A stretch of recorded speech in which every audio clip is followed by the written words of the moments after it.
Okay, for this demo we have skeletal animation running on the iPhone simulator, and on the native iPhone it uses Neon SIMD intrinsics to do all the skeletal animation and interpolation, but since this is running on the simulator, it's using the Intel SSE SIMD intrinsics. And for anyone that's wondering, SIMD stands for Single Instruction Multiple Data. I've gotten close to a 200% speed up just by using intrinsics over just regular C code, which actually it's pretty substantial considering I just wrote it and it's the first time I've run it. So I'm pretty sure I'll be able to get even more performance once I look at the assembly code that the compiler is generating, but it's a great start. And the other thing I'm doing is I'm running the whole game loop on a fixed time step, so it's pretty much similar to the way a physics engine updates its simulation, and it just gives really consistent results, and that's something that it's frame rate independent, so I can replay game scenarios and they'll run the same every time. So it just solves a lot of issues by having a fixed time step. The other thing I've done is I'm using an entity component system design pattern, I guess is what we could call it, to update the entity. So essentially the entity is just a series of components and the system is responsible for updating the components and actually executing the code based on the data that's in the components.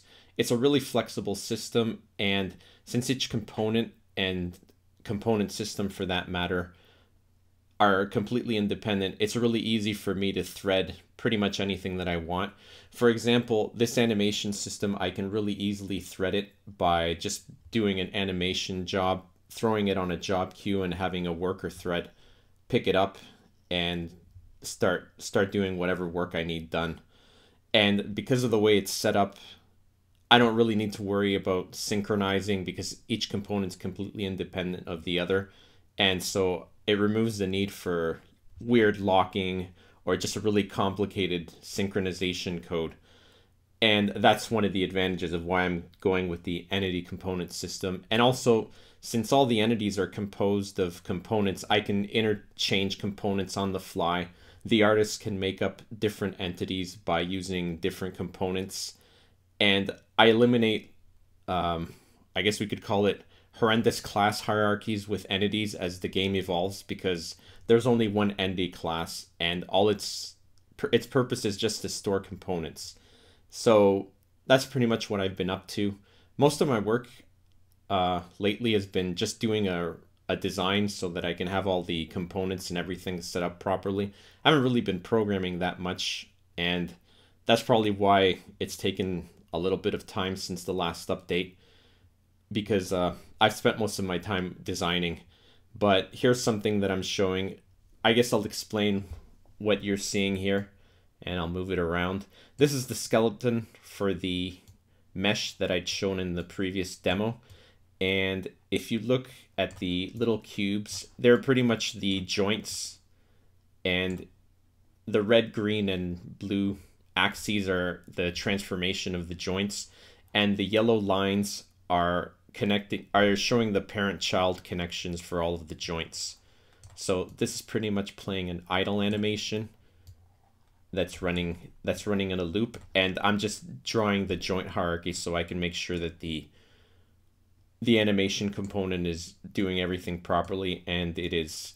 I've also had to do some debugging just to make sure that the SIMD instructions that I had written were actually outputting the same animation data as the regular C++ code, and it is. So I'll just move them around. One thing I'll say is this skeleton is really complex for what I'm going to be doing on an iPhone game. The ones that I'm going to ship with aren't going to be this complicated, but since I have this handy, I decided to use it on the iPhone. It still runs at 60 frames, but for an iPhone game, this skeleton is overkill. And you can see his hands, his weird snout. The next demo I'm going to show will be, I'll just show the whole pipeline of how I get this model exported, and I'll show some data files like what the the data files look like for the animation and the mesh, and just how an artist can describe the components that an entity is composed of in the scripting system that I have.